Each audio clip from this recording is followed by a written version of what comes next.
Бүгін Тоқтоғұл шаарынын эс алуу багындабыз. 8-ден 15 мүнөт өттү. Жап-жарык. Мынакей биздин тургундар атайын ушинтип сейилдеп келип отушат.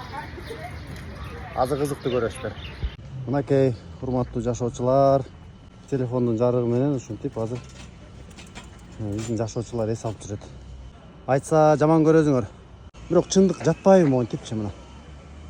Бул жерде иштеткендер, жеке ишкерлер жашнакай эле күйүп турат. Бирок мына муниципалдык жарыктандыруулар бүттү көчүк да.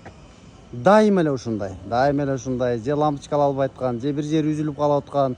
Кыскасы, урматтуу жердештерим, багыбыз жок экен да, багыбыз жок экен. Ушул мэр дегенден эч бизге бак айтпаптыр да, бак айтпаптыр. Бир бул мэриңер да болбой калчын, айтып коеюн.